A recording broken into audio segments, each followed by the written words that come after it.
Expliquez-moi pourquoi est-ce que vous ne croyez pas au scénario que maintenant que Vladimir Poutine est... D'ailleurs, je devrais même vous poser d'abord la question de savoir si vous êtes d'accord avec mon introduction de tout à l'heure et cette petite musique qui dit que Poutine a gagné la guerre en Ukraine. Moi, je pense qu'il a gagné, tout à fait. Je crois on n'est pas loin de la fin de la guerre, pour une simple raison, je peux vous dire, puisque l'armée ukrainienne manque d'effectifs. Hmm. Vous pouvez envoyer à l'Ukraine autant d'armes que vous voulez, autant de munitions, mais bientôt, il y aura personne pour se servir de ces armes. Vous voyez que la moyenne d'âge des militaires ukrainiens aujourd'hui, c'est de 43 ans. Ils n'ont plus de réserve, les pauvres. Chaque fois, on se souvient du Vietnam, de l'Irak, de l'Afghanistan. Les Américains mènent des guerres par procuration, et après, ils abandonnent ces gens-là. Mais les Russes perdent des soldats tous les jours. Oui, on dit 300 soldats par jour. Non, je crois... Écoutez, je ne connais pas des chiffres. Les chiffres ne sont pas donnés. Mais de toute façon, je peux vous dire aussi 300 soldats très jeunes. Les Russes sont à la défensive. Ils sont à la défense. Et quand on fait la défense, on perd moins d'hommes que pendant Pourquoi la les défense attaques. Pourquoi vous dites? Parce que vous parlez de la contre-offensive ukrainienne, c'est ça? Bien sûr. Hmm.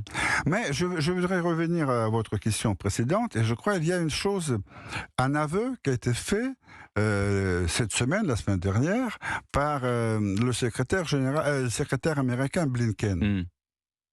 En parlant, je crois, au Congrès, il a dit que 90% de l'argent que les Américains, soi-disant, ont donné à l'Ukraine ont été dépensés aux États-Unis.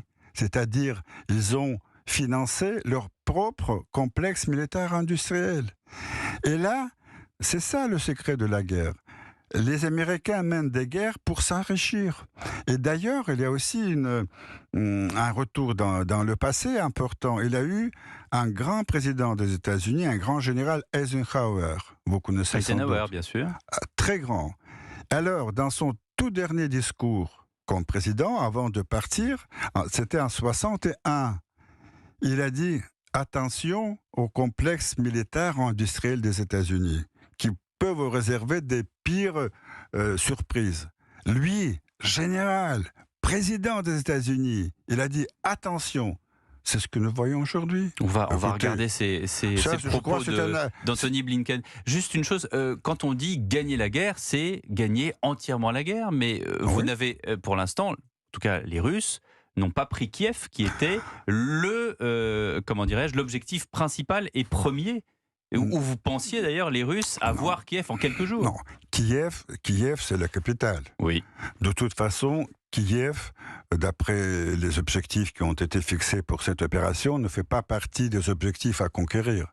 Mais c'est la capitale. C'était le cas. C'est la capitale. Alexandre Orlov, c'était le cas au début. Justement, parce qu'il fallait bien venir et demander à des gens qui sont à Kiev qu'ils remplissent ces conditions que nous avons formulées. Et d'ailleurs, je vous dis que tout de suite, pourquoi les Russes ont commencé à retirer leurs soldats de Kiev? Puisque les négociations tout de suite commençaient avec les Ukrainiens. D'abord en Biélorussie et après en Turquie. Et on a même préparé un projet d'un accord de paix. Et puis, alors c'est Boris Johnson qui est venu à Kiev, envoyé par les Américains, dire « Ah non, stop, pas de signature, pas de traité de paix, il faut continuer la guerre. » Voilà, ce sont des faits.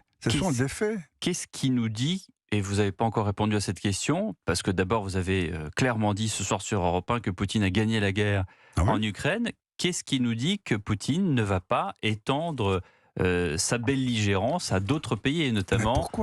Mais pourquoi faire? Je vous retourne la question. Quels sont les intérêts?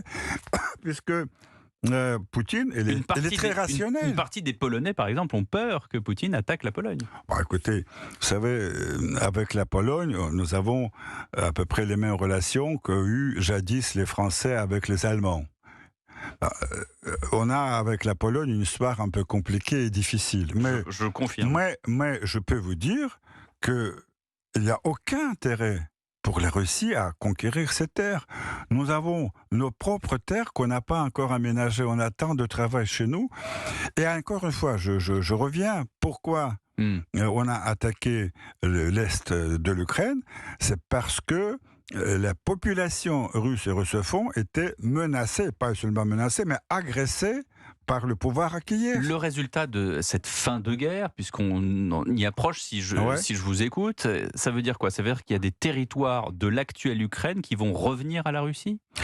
Écoutez, moi je crois que les territoires qui sont contrôlés aujourd'hui par la Russie... C'est-à-dire le Donbass, la Crimée? Il y a Crimée depuis longtemps déjà. La Crimée, depuis 2014, c'est réglé. C'est réglé, elle est russe? Elle est russe, bien sûr. Elle a toujours été russe.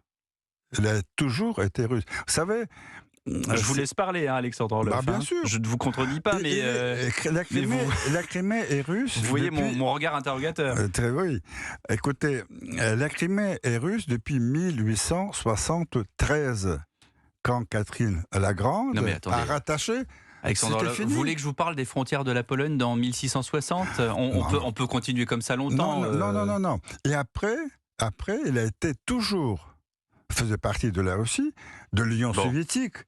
Et alors, le fait que Khrouchtchev, en 1954, a changé les frontières administratives au sein du même pays ne veut rien dire.